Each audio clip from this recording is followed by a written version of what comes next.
Hi everyone, I'm David Lisot. It's March 17th, 2011. We're in Sacramento, California at the American Numismatic Association Numismatic Convention. With me is John Kamin, publisher of The Forecaster. John, how did you get started with The Forecaster? The Forecaster was first published February 11th, 1962. And I took over the company in 1966. So I published probably 2,500 different reports and 19 different books. I just published a new one on how to earn double-digit interest on money backed by properties by buying tax liens. And I've got two more books planned for 2011. But having been in rare coins for 50 years or so, and owning such rarities as the finest known 1885 trade dollar, only 5 minted, I happen to like rare coins. I like $3 gold pieces. I get excited about common coins like $10 Indian head gold pieces. I think you can buy 2 nice beauties for about the same price or a little more than you'd pay for a single very, very common $20 gold piece. We like the 1991 half-ounce gold eagles as a key Roman numeral coin. Our clients were buying those at bullion value in 1991, less than 200 apiece. Today they're about 2,500.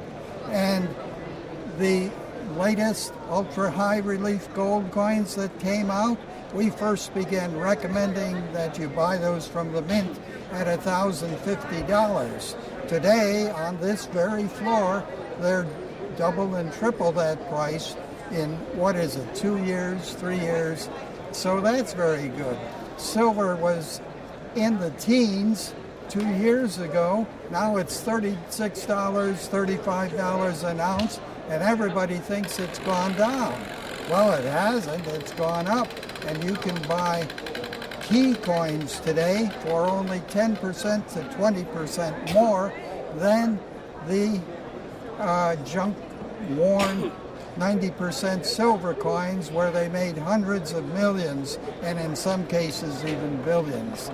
So my clients like buying 1928 peace dollars, 1893 Carson City silver dollars, and other key dates.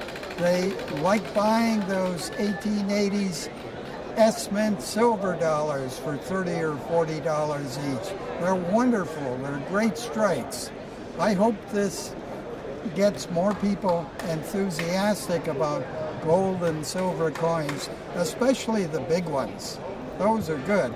I see even the mint is copying our style now. They're issuing big, what we call hockey pucks, 5-ounce silver coins. How those are, I don't know. That seems to be a very confusing situation, even for people like me who have been in coins for 6 decades.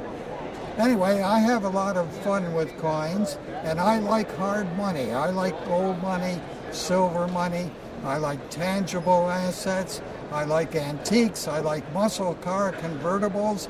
I like antique firearms from the early 1800s. I have an original museum quality 1817 patent 50 caliber buffalo rifle.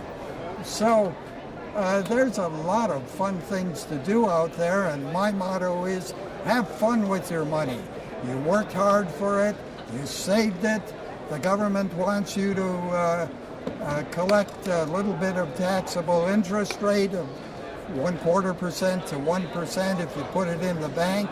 Meantime, all modern 21st century money has been computerized. You don't get greenbacks now.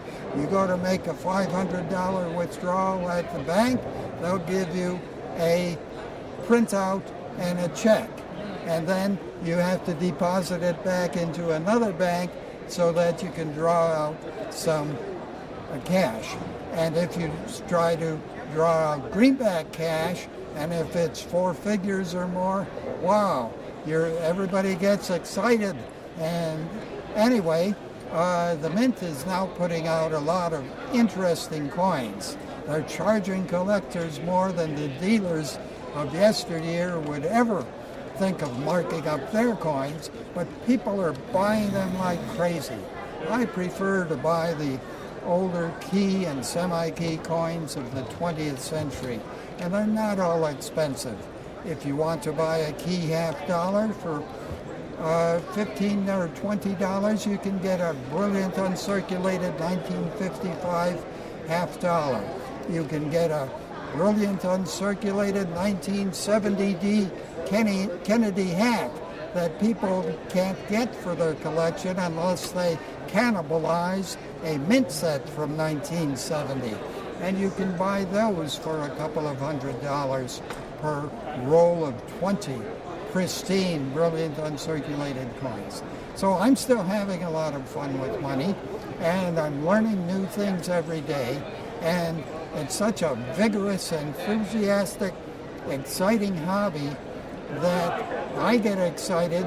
Because I'm a lazy person, I try to put that information in print for our subscribers who are in every state of the union and in a number of foreign countries. I guess I'll be doing this, and when I'm dead, I'll be sitting up in the coffin looking at coins and saying, gee, that's a good one. And how did you get started in precious metals?